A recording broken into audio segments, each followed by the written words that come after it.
para todo o Brasil, para toda a humanidade, para melhorar, para a gente poder continuar nesse confinamento. Que Deus nos dê muita sabedoria, discernimento, paciência e, além de tudo mais, que a gente possa estar aplicando os nossos estudos, os nossos conhecimentos, que vem a calhar muito nesse momento. Que Deus continue nos iluminando e nos dando cada vez mais sabedoria para poder continuar e mantermos firmes na fé, que sempre é o que nos manteve de pé. Que assim seja. Que assim seja. Que assim seja. Muito obrigado, Ângela. E de imediato, então, passamos já para o nosso Prof. Marco, né? Hoje nós terminamos dentro da filosofia a parte do dever, né? Então, tem ainda duas questões bem importantes, bem profundas aí para o nosso conhecimento, para incorporar na nossa prática diária, né? Então, quem quiser falar, levanta a mãozinha sempre, para a gente poder aí interagir com o Marco, comentar, questionar, aprender. Tá bom, pessoal? Marco, por favor. Perfeito, obrigado, Éder. Uma boa noite a todos.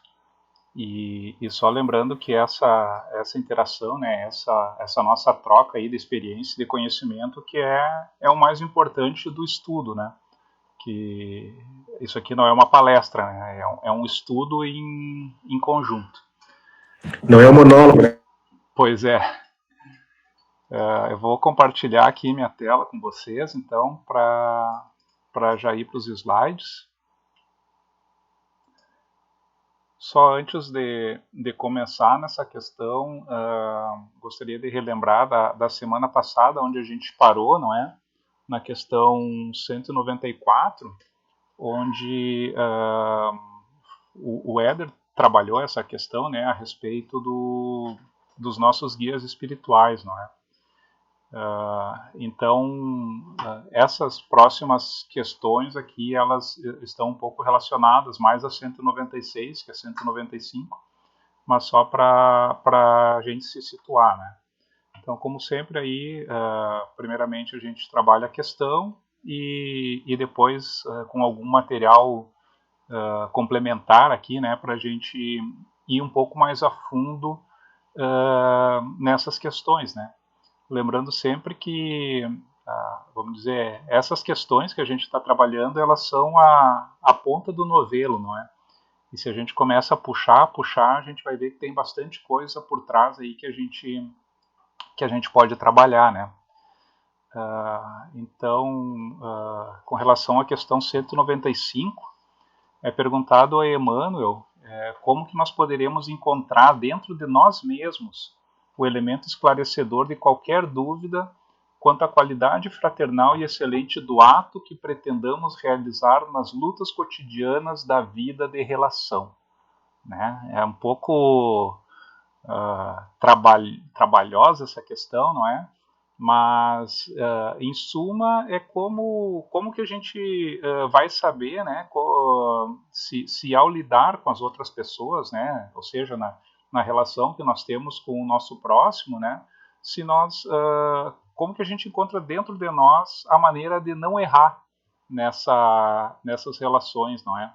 Porque muitas vezes a gente chega numa situação, né, em que fica difícil tomar uma decisão em como agir com uma pessoa, não é? Se é ser mais firme, se é ser menos firme, se é cobrar mais, se é cobrar menos, né?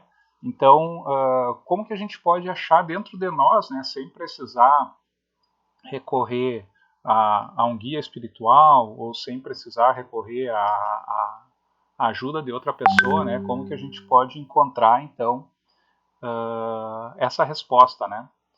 E Emmanuel, ele já na primeira frase dele, ele já sintetiza tudo, não é?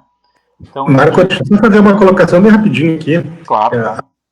Importante destacar a palavra ali, essa ação que tu está falando, né? Emmanuel vincula a palavra excelente. Então, não é uma ação qualquer, né? Tem que ser uma ação excelente, ou seja, o melhor que nós pudermos fazer em relação à decisão que vamos tomar ou o que vamos fazer. Então, é só para lembrar ali que ele coloca como a palavra excelente, né? Para que a gente não esqueça que não é moldar a nossa vida em relação a algo, né? É fazer aquilo como sendo o melhor possível no sentido da excelência, né? Que é o melhor de tudo. Perfeito, Éder. Então, já no começo da resposta, ele aborda, né, que aqui nós somos compelidos a recordar o antigo preceito de amar o próximo como a nós mesmos. Não é? Em todos os seus atos, o discípulo de Jesus deverá considerar se estaria satisfeito recebendo-os de um seu irmão, na mesma qualidade, intensidade e modalidade com que pretende aplicar o conceito ou exemplo aos outros. Com esse processo introspectivo, cessariam todas as campanhas levianas dos atos e das palavras, e a comunidade cristã estaria integrada em conjunto no seu legítimo caminho. Não é? Então, aqui a gente tem que abordar vamos dizer, esse legado, né, que Jesus nos deixou, né, resumindo, né, vamos dizer, as leis, não é? Os mandamentos a dois, não é? Que é amar a Deus sobre todas as coisas e ao próximo como a nós mesmos. Então, assim, ele deixou bem desenhadinho para qualquer um entender, não é? Basta agora a gente pegar essas palavras e aplicar no nosso dia a dia, né? Aplicar na nossa relação com os outros, não é? Então, sempre quando eu tiver que tomar uma decisão, vamos dizer, cobrar alguma coisa de alguém, ou explicar, ou pensar em entrar em atrito, não é? Eu tenho que pensar, se eu recebesse, né, desse meu irmão na mesma qualidade, intensidade e modalidade, o que eu estaria aplicando a ele, né, como que eu me sentiria. Né? Então, esse não é à toa que foi um dos, vamos dizer, um dos mandamentos que Jesus mesmo disse que ele resumiu, não é? O decálogo, não é? Eu não enxergo as mãozinhas, tá, Éder? Então, se alguém levantar a mão, tu me avisa aí, tá? Eu vou. Eu tô com a mãozinha levantada aqui, Marco. Ah, tá, mas eu não tô vendo, então. É isso, não, não. Aproveitei para colocar ali, né? É, não sei se tu vai vincular ou não, porque eu não vi o teu estudo, né? Mas é bem importante a gente lembrar que Emmanuel que alerta a regra áurea, né? Ele nos leva para a máxima, né? Para a condição de excelência da nossa ação, né?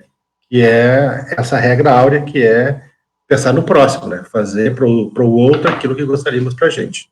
Então, só para deixar bem mais registrado ainda esse ponto.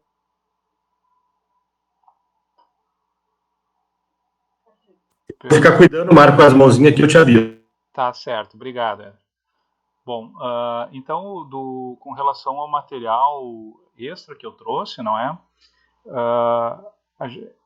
A gente tem uma infinidade, né, de materiais a respeito dessa questão, não é? Mas no próprio Evangelho segundo o Espiritismo, capítulo 11, o próprio capítulo é intitulado, não é? Amar ao próximo como a si mesmo. Então eu trouxe aqui uma pequena passagem de todo esse capítulo, né? Sendo que todo ele é importantíssimo, de Fenelon, nos comentários dos Espíritos, não é? Onde ele traz, disse Jesus, amai o vosso próximo como a vós mesmos. Ora, qual o limite com relação ao próximo? Será a família, a seita, a nação? Não, é a humanidade inteira. Nos mundos superiores, o amor recíproco é que harmoniza e dirige os espíritos adiantados que os habitam. E o vosso planeta, destinado a realizar em breve sensível progresso, verá seus habitantes, em virtude da transformação social por que passará, a praticar essa lei sublime, reflexo da divindade.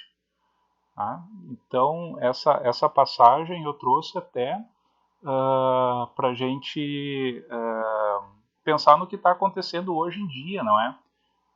Os vários estudos que estão sendo realizados com relação a essa pandemia que nós estamos passando, os estudos espíritas eles estão nos levando a que nós deveríamos passar por essa pandemia, não é? E não é por uma questão física, não é a questão da enfermidade em si, mas é a maneira com que as pessoas, né, vão agir com relação a essa situação, não é? E a gente vê muito bem o trigo se separando do joio, não é? Enquanto uns estão pensando em si mesmos, né, não importando os demais, há muitas pessoas que estão aplicando essa regra áurea, né? Estão amando o próximo como a eles mesmos. E até essa pandemia ela trouxe vamos dizer, uma questão didática mesmo, pedagógica, não é? Porque se eu não pensar no outro, não é? Uma hora ou outra vai voltar para mim, não é? Se eu não fizer isolamento, por mais que eu não esteja no grupo de risco e tudo mais, eu posso ser vetor e eu posso infectar outras pessoas e daqui a pouco vai estar voltando para minha família, para pessoas que estão no grupo de risco, não é? Então, vamos dizer, ela está sendo uma maneira pedagógica de nós aprendermos essa regra que deveria já estar, vamos dizer, ela está dentro de nós, mas a gente muitas vezes faz ouvido de mercador, não é? Deixa eu ver, eu vou passar o próximo aqui, então, qualquer coisa aí, vocês levantem a mão, tá, pessoal?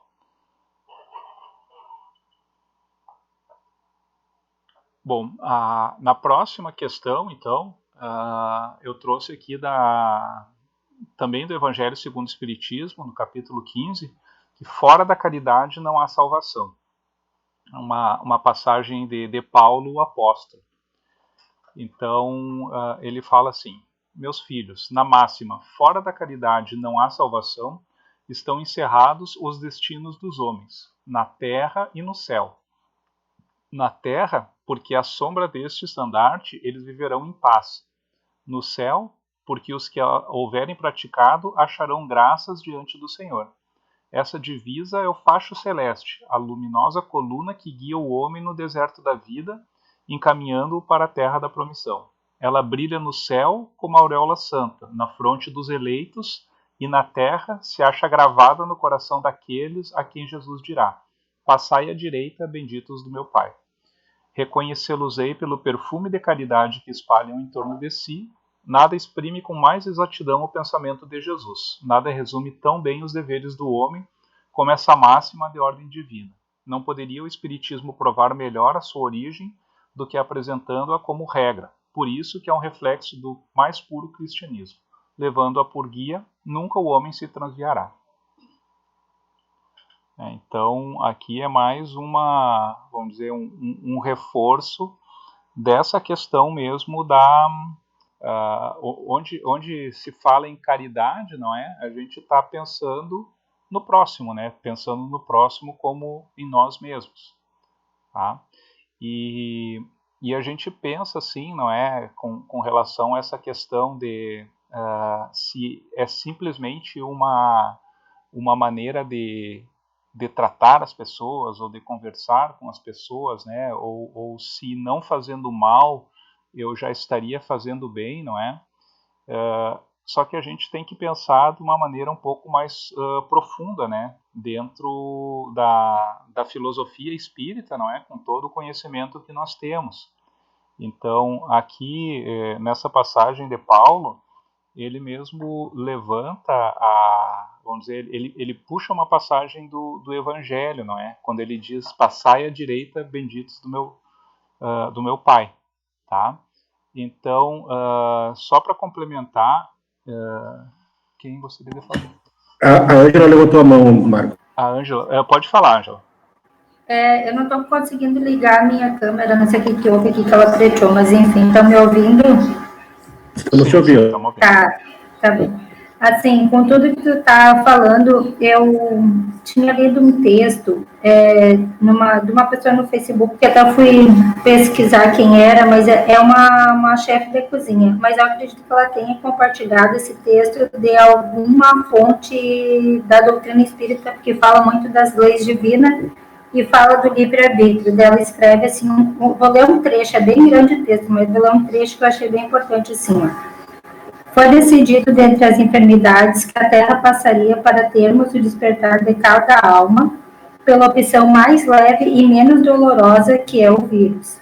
Outros planetas passaram por grandes catástrofes naturais, que os olhos doeram infinitamente mais do que uma enfermidade invisível que é este vírus. Como a lei do livre-arbítrio é perfeita, todos que estão aqui na Terra, neste momento, escolheram encarnar para passar e demonstrar que somos corajosos e termos enfrentado a vida sabendo de que tudo ocorreria.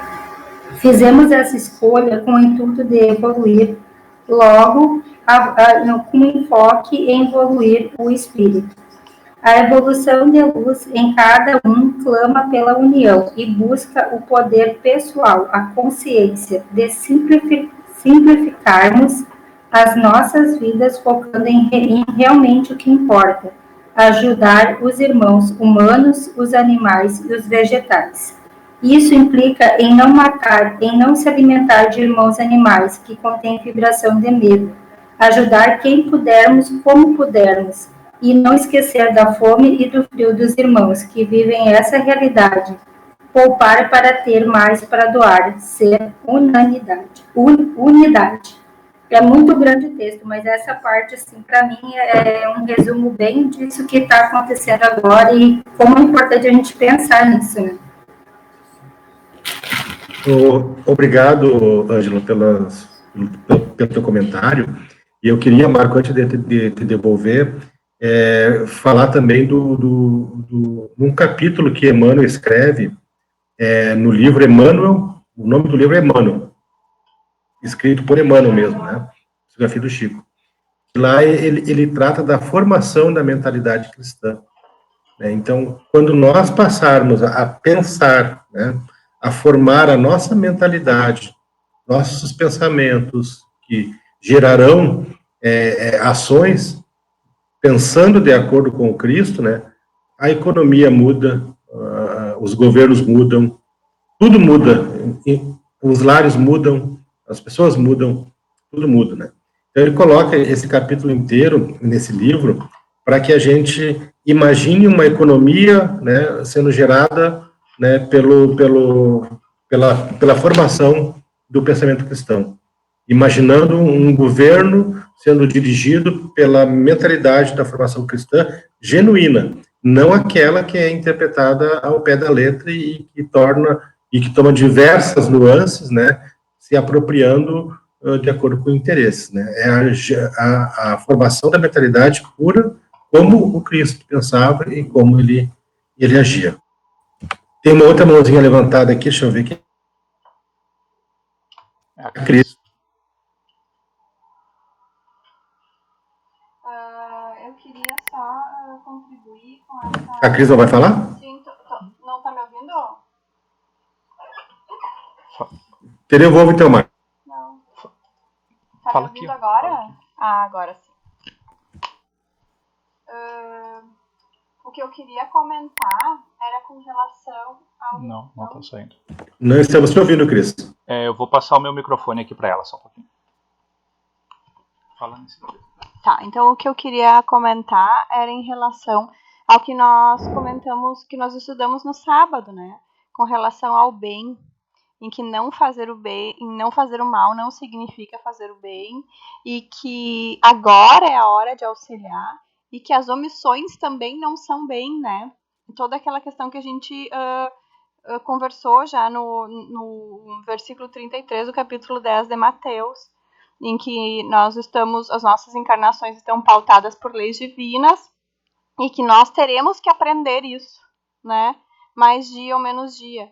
E que às vezes ficar sentado em casa achando que não está fazendo mal não é suficiente, né? Nós precisamos sim sentir o momento oportuno para fazer aquilo que é necessário, auxiliar agora e não ficar esperando por uma próxima oportunidade, porque as oportunidades passam, né? E o tempo vai passando. Muito bom, Cris. Eu queria só fazer aqui, Marco, também mais um comentário aqui do livro Pão Nosso, que caiu no nosso Evangelho do Lar ontem. E é uma mensagem, assim, curtinha, né? Eu queria compartilhar com vocês, né? A gente sempre pede para o nosso Evangelho a orientação da semana, para nós, para o Boa Noite, né? Que seja uma mensagem que sirva a partir do nosso lar, ou seja, dos nossos corações, né? Para os demais corações. E a mensagem ontem que abrimos ao acaso, e de acaso não tem nada, é a mensagem 40, que diz assim, em preparação. E aí, Emmanuel comenta no versículo 10 do capítulo 8 da carta de Paulo aos Hebreus, que ele diz assim, ó, diz o Senhor, porei as minhas leis no seu entendimento e em seu coração, e as escreverei, e eu lhes serei por Deus, e eles me serão por povo. E aí Emmanuel diz assim, traduziremos o Evangelho em todas as línguas, em todas as culturas, exaltando-lhe a grandeza, destacando-lhe a sublimidade, semeando-lhe a poesia, comentando-lhe a verdade, interpretando-lhe as lições, impondo-nos ao raciocínio, aprimorando o coração e reformando a inteligência, renovando leis, aperfeiçoando costumes e aclarando caminhos.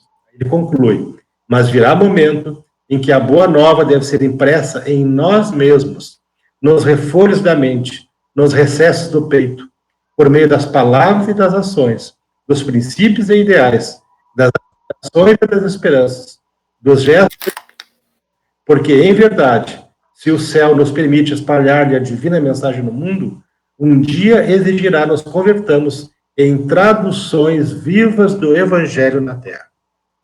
Só isso. Só?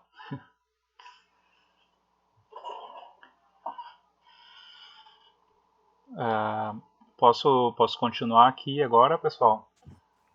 Vamos lá. Só para a gente fechar essa questão, quando eu estava trabalhando, vamos dizer, com essa temática, né, eu me lembrei de uma passagem do Evangelho de Mateus, né, que é o grande julgamento, e achei bem, vamos dizer, que fecha bem com essa questão. Então eu vou tentar aqui compartilhar um vídeo com vocês. Tá? Ele é bem curtinho, tem 2 minutos, mas ele é bem, vamos dizer, fecha bem com o que a gente está trabalhando. Porque tive fome e destes-me de comer. Tive sede e destes-me de beber. Era estrangeiro e hospedastes-me. Estava nu e vestistes-me. Adoeci e visitastes-me. Estive na prisão e fostes me ver. Então os justos lhe responderão dizendo, Senhor, quando te vimos com fome e te demos de comer? Ou com sede e te demos de beber? E quando te vimos estrangeiro e te hospedamos, ou nu e te vestimos? E quando te vimos enfermo ou na prisão e fomos ver-te? E respondendo o rei, lhes dirá, em verdade vos digo, que quando o fizestes a um destes meus pequeninos irmãos, a mim o fizestes. Então dirá também aos que estiverem à sua esquerda, foi só eu que fiquei sem som. Apartai-vos de mim, malditos, para o fogo eterno preparado para o diabo e seus anjos, porque tive fome e não me destes de comer. Tive sede e não me destes de beber. Sendo estrangeiro, não me recolhestes. Estando nu, não me vestistes, e enfermo, e na prisão, não me visitastes. Então eles também lhe responderão dizendo, Senhor, quando te vimos com fome? Eu só queria dar boa noite, eu cheguei um pouco atrasado. Ou nu, ou enfermo, ou na prisão, e não te servimos. Então lhes responderá, dizendo: em verdade vos digo que quando a um destes pequeninos o não fizestes, não o fizestes a mim. E irão estes para o tormento eterno, mas os justos para a vida eterna.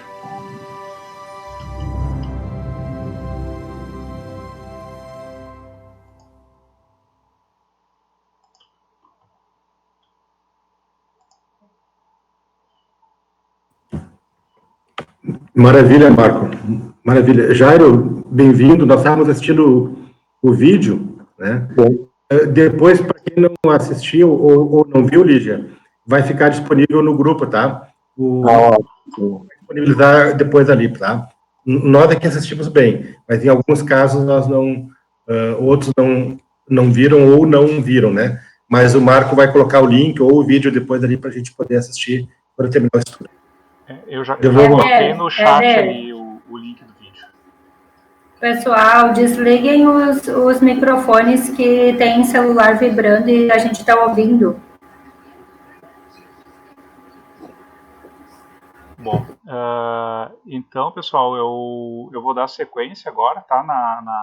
Na próxima questão, que seria a última questão dessa parte do dever, tá?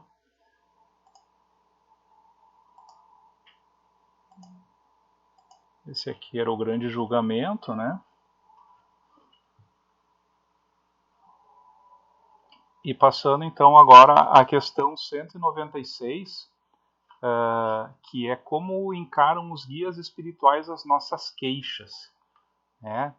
E devem escutar queixas, né? Porque uma coisa que a gente sabe fazer bem é nos queixar, né?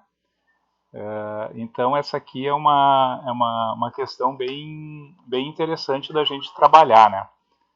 Então Emmanuel, ele sempre, vamos dizer, ele dá os dois lados da resposta, não é? Porque a resposta nem sempre, vamos dizer, ela é única para uma questão, não é? Então ele começa dizendo que muitas são consideradas verdadeiras preces dignas de toda a carinhosa atenção dos amigos desencarnados, não é? Ou seja, muitas queixas que acabam chegando aos nossos guias, aos nossos amigos espirituais,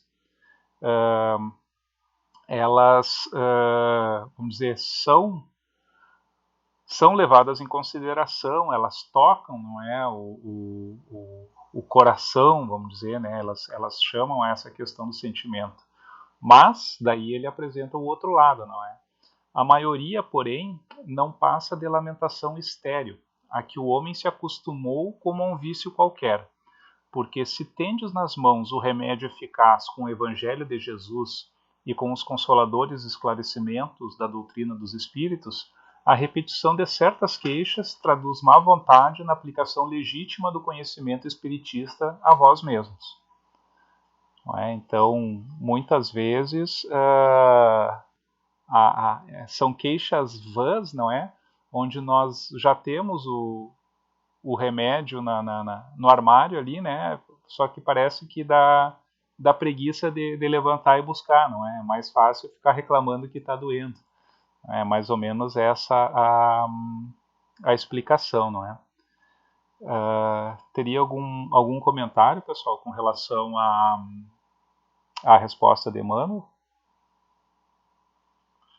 A Taninha? Pode falar, Tânia.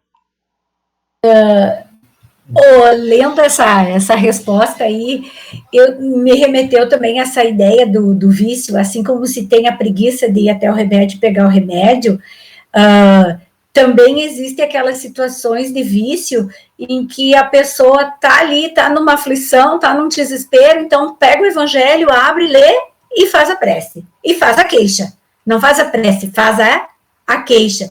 Então, isso também eu percebo que é um certo vício que nós carregamos no nosso espírito, né? Tipo, na hora em que a gente sabe que o remédio está ali no armário. Então, é tranquilo para a gente não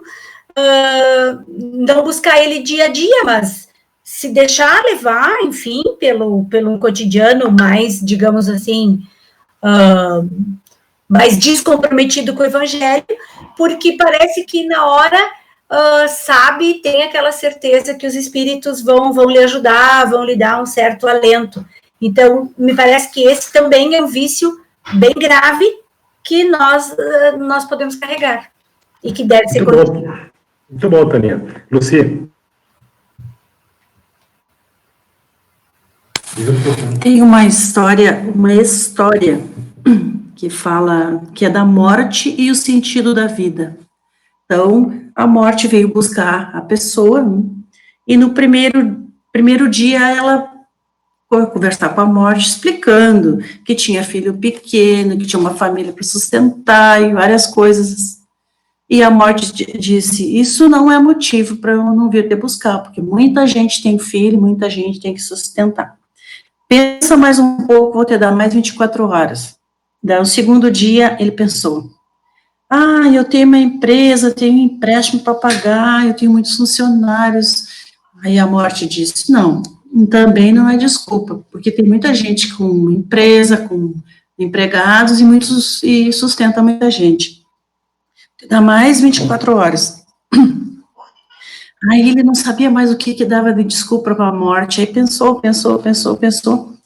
Aí ele disse para a morte, eu ainda não sei amar, né? Eu parei para pensar e morte, eu ainda não sei amar, eu tenho que ficar mais um pouco para aprender.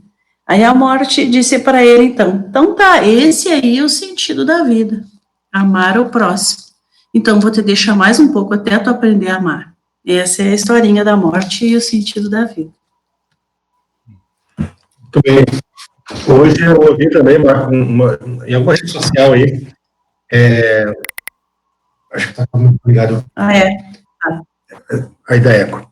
Eu ouvi numa rede social hoje uma chargezinha lá, ia caminhando alguém, né, e pensou, eu vou sair na rua, não vou usar máscara, não vou usar nada, porque eu acredito em Deus, e Deus vai me proteger, eu sou crente, eu tenho confiança plena. E saiu na rua, se misturou com o povo, e contraiu o vírus, né. E depois ele está lá no leito do hospital, lá na CTI, né, fazendo a queixa, ou seja, rezando a Deus, né, a queixa dele, dizendo assim, mas como? Eu confio no Senhor e o Senhor me coloca nessa situação, né? Aí vem uma voz, assim, um balãozinho, dizendo, mas como, né? Por ser o isolamento, podia ter ficado em casa, não tinha sair, né? Tinha álcool gel, tinha máscara à disposição, não tomou nem cuidado, e está dizendo que eu não te ajudei, né? Então, serve bem para essa questão também, né? Para esse momento que a gente não pode se queixar, né? E deixar de perceber quantos meios e quanta capacidade a gente tem de fazer diferença. Perfeito. Obrigado, Éder, Luci, Tânia também. Eu gostaria de abordar essa questão agora, porque ela, vamos dizer, eu acho que a gente tem que esmiuçar ela um pouco, não é? Então, antes de falar sobre as queixas, não é? Porque a questão é como que encaram os guias espirituais as nossas queixas. Então, a primeira coisa que eu gostaria de abordar é quem são esses guias espirituais, não é? Para a gente, claro, vamos dizer, para a gente recordar aqui, não é? Mas essas definições estão lá no livro dos espíritos, não é? Na parte anjos da guarda, espíritos protetores, familiares ou simpáticos.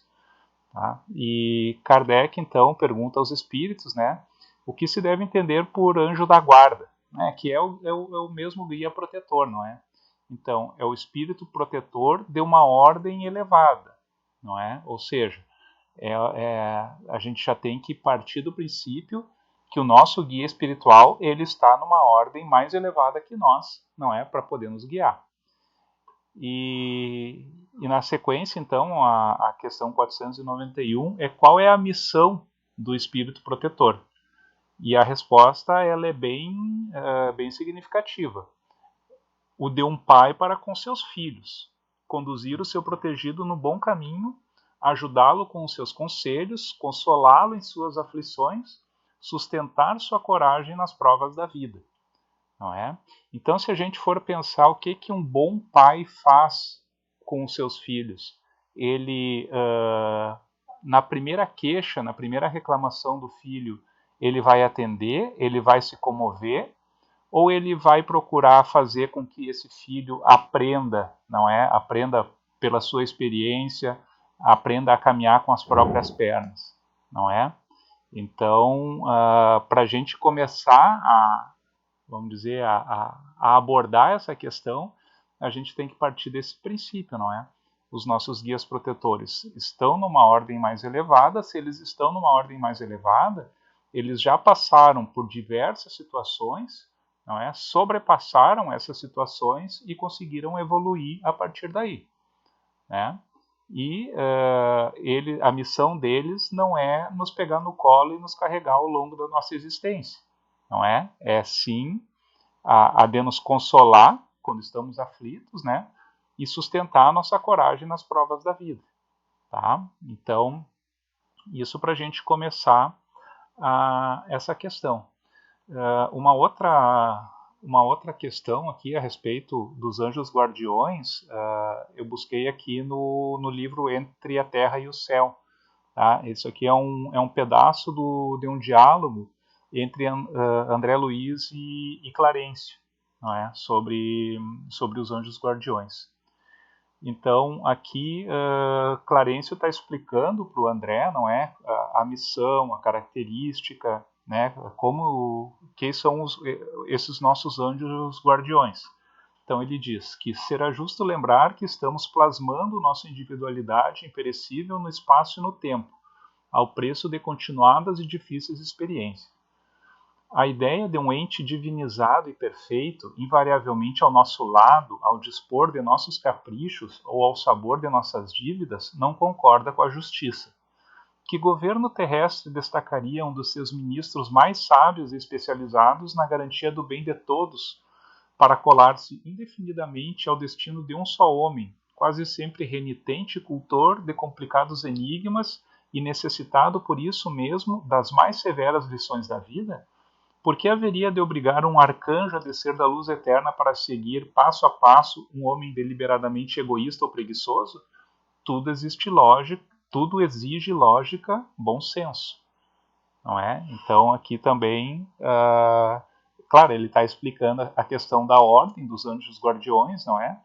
Que existem diversas ordens, eles sempre são de ordem mais elevada do que o protegido, mas André estava questionando se seriam espíritos puros ou que seriam esses guias espirituais, não é? Mas aqui Clarencio ele já deixa bem claro que o papel desses guias espirituais não é, vamos dizer,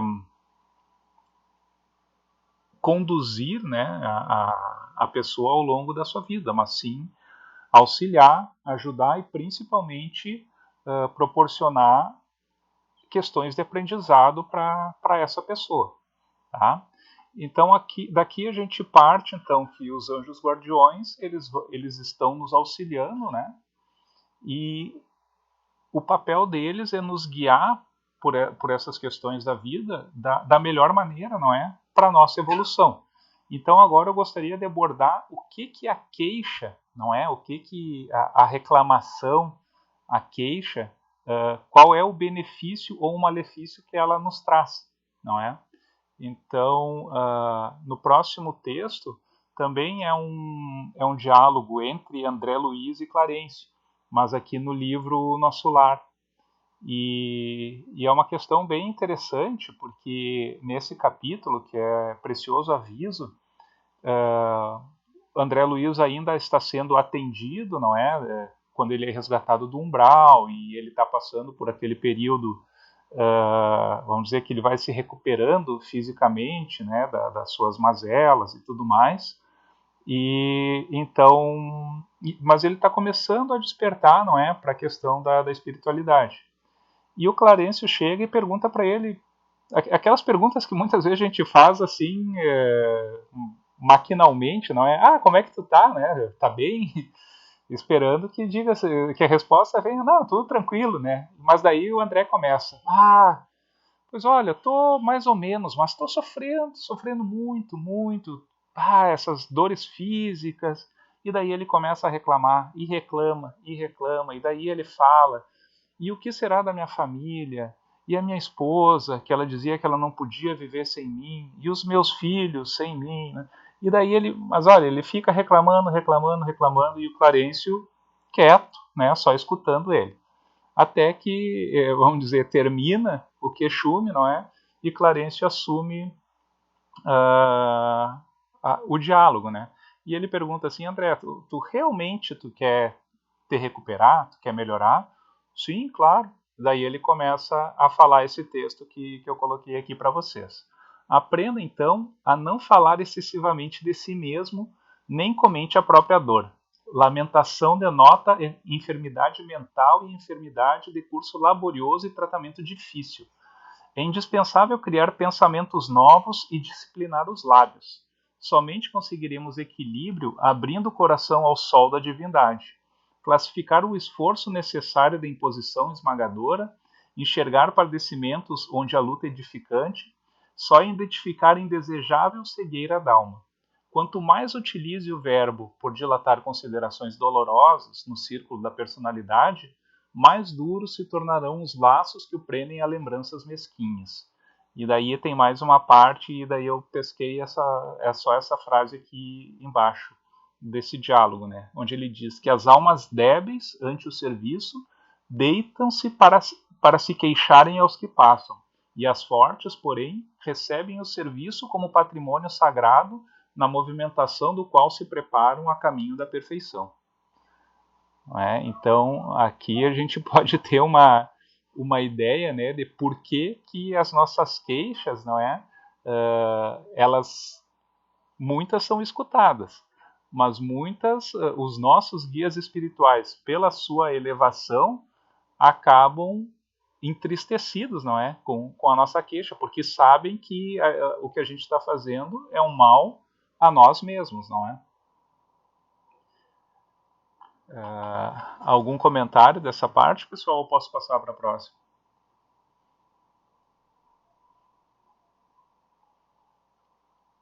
Bom, se não tem nenhuma mãozinha, eu vou seguir aqui. Eu tenho mais um último texto aqui, tá, pessoal, a respeito ainda da questão das queixas, não é? Do livro Palavras de Vida Eterna, tá? Que é psicografia do Chico, né, ditado por Emmanuel. E essa aqui é a passagem número 125, é no Convívio do Cristo. Tá? Porque na própria resposta de Emmanuel à pergunta, né, que a gente está trabalhando, ele fala, né, que se a gente tem o Evangelho, se a gente tem o exemplo de Jesus nas mãos, não é? A gente tem vamos dizer, a arma, a ferramenta para resolver qualquer problema, não é? Ao invés de estar nos queixando, não é? Então esse texto aqui ele é um comentário a essa passagem de Paulo, né, nos Coríntios, que é assim que se alguém está em Cristo, nova criatura é. As coisas velhas já passaram, eis que tudo se fez novo. Então aqui o comentário de Emmanuel ele diz o seguinte: é comum ouvirmos a cada passo observações de companheiros desarvorados e abatidos a fixarem emoções e pensamentos em pessimismo e azedume, qual se acalentassem espinheiros e charcos submersos neles mesmos. Respiram e caminham, transportando consigo enorme submundo de mágoas e desilusões, deixando onde pisem escuro rastro de fel. Falam de experiências dolorosas da própria vida íntima, empregando 1000 frases tortuosas e contundentes no apontamento que poderiam encaixar em algumas poucas palavras claras e simples. Dramatizam desencantos. Reconstituem doenças passadas com a volúpia de quem lhes procura o indesejável convívio. Queixam-se de ingratidões, apontam preterições e prejuízos que sofreram em épocas precedentes, historiam episódios tristes que a vida já relegou aos arquivos do tempo, fazem longas escavações em lastimáveis acontecimentos passados, como quem se compraz no clima do esgoto, e com isso envenenam a vida e enceguecem a própria alma, incapazes de perceber que o Evangelho é luz e renovação nos campos do espírito. Se antigas dores e problemas superados te voltam à imaginação, esquece-os e segue adiante. Pensa no melhor que te espera e busca voluntariamente o trabalho a fazer. Consoante a assertiva do apóstolo, se alguém permanece em Cristo, nova criatura é, porque efetivamente, quando a nossa vida está em Jesus, tudo em nós e diante de nós se faz novo. Não é? Então, Emmanuel ele sempre traz, vamos dizer, essas passagens aí que tocam lá bem lá no fundo, né? Acho que é o Jairo, né, que pediu para falar. Liga o microfone, Jairo. Só para a gente refletir um pouquinho, porque às vezes também você fica trazendo, é interessante trazer alguns elementos, né? Eu fiquei muito pensativo a respeito dessa palavra queixa, né? E eu fiquei imaginando, assim, que a gente não tem nenhum momento na literatura evangélica em que o Cristo tivesse algum momento de queixa, né? E aí eu fiquei pensando que estrutura psicológica, né, o Cristo, ele se montou ao longo dos évos, né, para que ele realmente tivesse essa convicção de fé em Deus, né? Eu acho que a grande estrutura é esta capacidade da gente ter uma fé, essa fé que realmente não nos inibe no sentido de fazer o enfrentamento sem precisar vir fazer a queixa. Porque às vezes a queixa, ela é uma fala também de ajuda. Às vezes a queixa, ela também vem com sentido, né, de queda, de estar com um olhar obscuro perante determinada situação. E a gente tentar levantar. Eu acho que a gente tem que desenvolver mecanismos autoimunes, no sentido de que, por mais que a gente estabeleça em algum momento a queixa, que a queixa é uma expressão de algo, né, da existência humana, principalmente nessa condição fisiológica de estrutura da matéria, né, de espírito encarnado. E aí eu fiquei lembrando, né, num plano menor, assim, o Chico, a gente nunca ouviu o Chico se queixar, por mais que ele tivesse feito todos os enfrentamentos. E aí eu fico imaginando como é que o Chico conseguiu, ao longo da sua existência, desenvolver uma estrutura psicológica, espiritual, claro que a gente está falando dessa estrutura, que não lhe permitia queixa, né, em trabalho. E aí eu lembro do Chico, muitas vezes falando de que muitas vezes ele ia ao trabalho com as lágrimas nos olhos, né, e fazendo enfrentamento do sofrimento, mas não deixando-se passar por aquilo. Então, a gente olha, eu olho para mim, né, eu olho para a minha vida, eu fico fazendo essa reflexão, que elementos eu tenho que ter constantemente em mim, que eu fique me autoimunizando, no sentido de não cair na lamúria, né, de não cair na queixa, para que a gente possa seguir em frente e chegar mais lá e dizer assim, puxa vida, minimamente eu venci essa encarnação, né? Então, só para a gente refletir, assim, qual é o nosso papel também enquanto espírita, às vezes, quando a gente tem alguém perto da gente que se lamuria muito, né? E a gente vê isso muito entre os nossos idosos. Que nível de paciência, de tolerância, né, da esposa, do companheiro, enfim, que quando chega naquele momento, assim, de lamúria, às vezes se perde, e o quanto a gente tem que ser aquela ponto terminal daquilo ali para poder ajudar aquela pessoa, porque, na verdade, é um processo também de adoecimento, né? Então, só para pensar um pouco disso que tu está falando, viu, Marco? Perfeito, Jairo, perfeito. E outra questão também que a ser abordada, né, é a própria questão de aquilo que a gente pensa, aquilo que a gente fala, aquilo que a gente exprime, não é? Ele gera uma vibração, né? Isso aí, quem vive se queixando, quem vive reclamando, não é? Acaba gerando essa sintonia e acaba, vamos dizer, sintonizando com outros espíritos do mesmo padrão vibratório, não é? Então, como que a gente pode, então, reverter esse quadro, não é? Porque a gente tem que pensar, né? Tudo é uma questão de treino, tudo é uma questão de esforço pessoal de cada um, não é? Mas se a gente for ver aí em todos os textos, né, que se aborda essa questão, seja a questão da queixa ou questões relacionadas, se comenta em trabalho, não é? Ou seja, o remédio que está na nossa mão é o trabalho. É aquela questão, quem trabalha não tem muito tempo para se queixar, não é?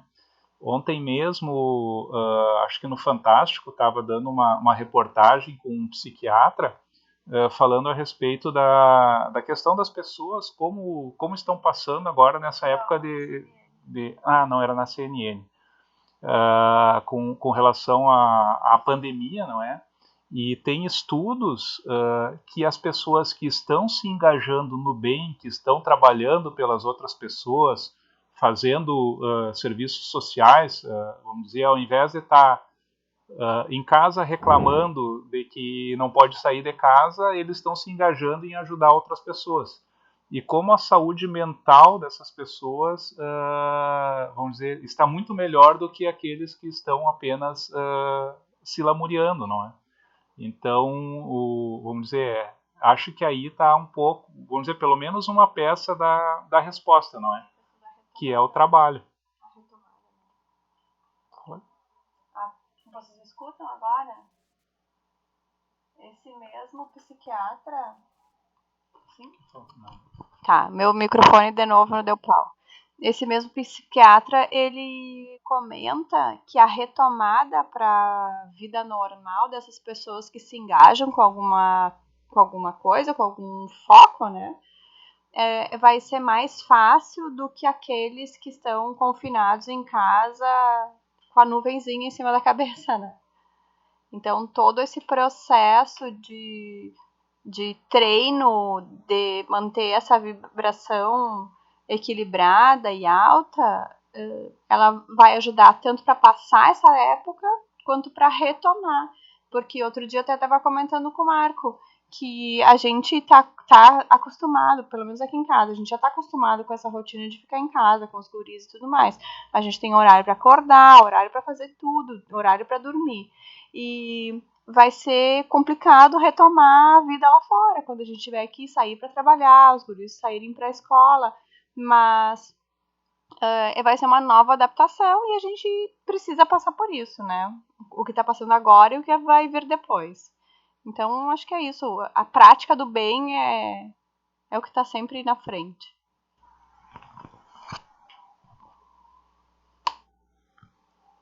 Bom, pessoal, então acho que da minha parte era isso. Não sei se teria algum comentário mais para a gente finalizar essa parte do dever.